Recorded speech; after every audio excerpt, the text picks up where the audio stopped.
Ang KNN ay hatid sa inyo ng UNICEF.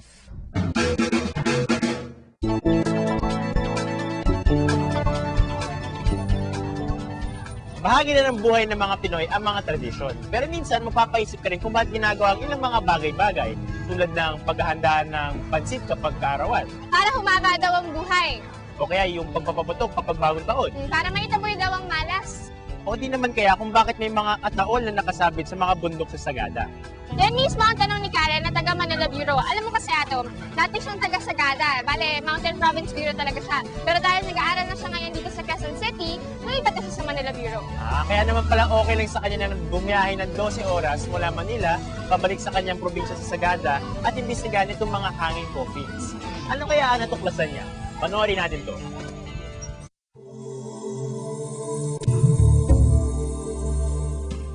I've been living in Sagada throughout my life, and all these years, there's one thing that had always intrigued me. What are those coffins doing up there?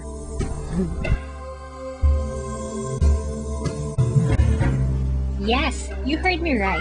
They're hanging coffins. But how they got there is one thing I'd really like to find out.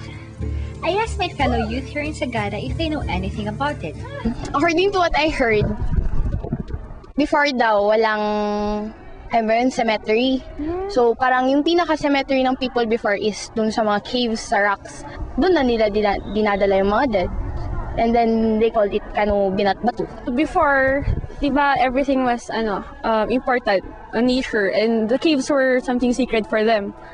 So, if someone dies, they want to honor them in putting them in some kind of a shrine for them. Interesting. I didn't think that the Sagada youth would still know anything about their past. Let's see if their answers jive with what the old folks have to say. I talked to Lola Banayan, my 90-year-old grandmother. She remembers a great deal about how our ancestors honored the dead. Ari tayo itkasin, mit kamusampo. Ari pa siya namang yandas nando iyay matiis ng alilyang. Dahil nando iyay may yandas ng paraluay ng ato ay kaugyat umay na ibuntok.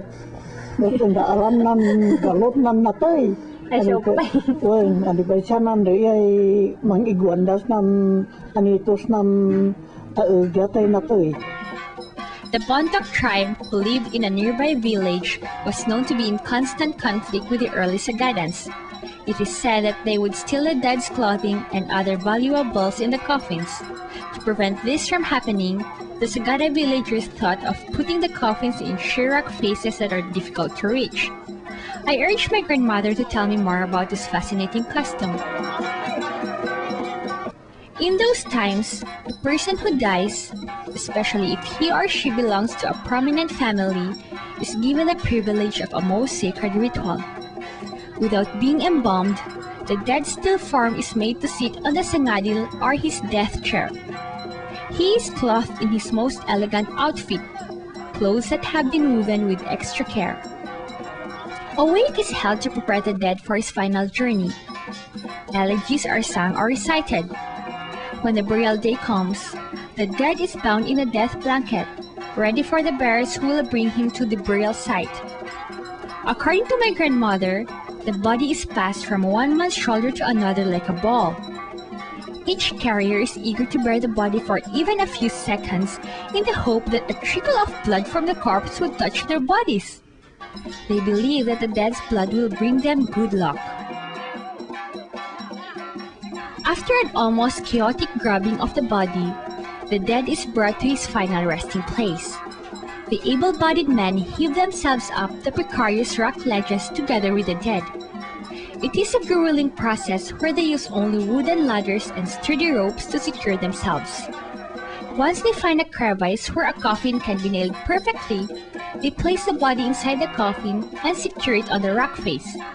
This is where the dead is believed to find eternal rest.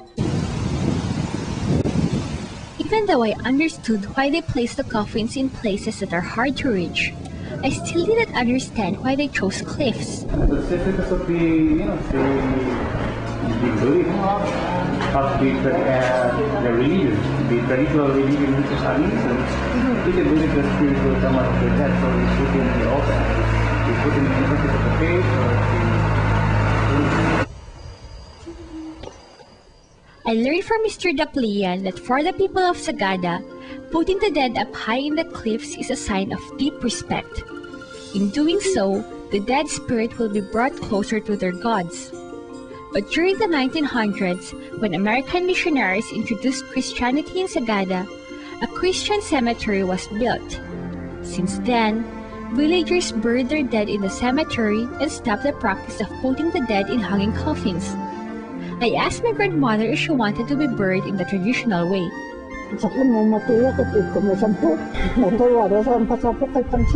I did not wonder why my grandma did not say she wanted to be up in the limestone cliffs like her ancestors.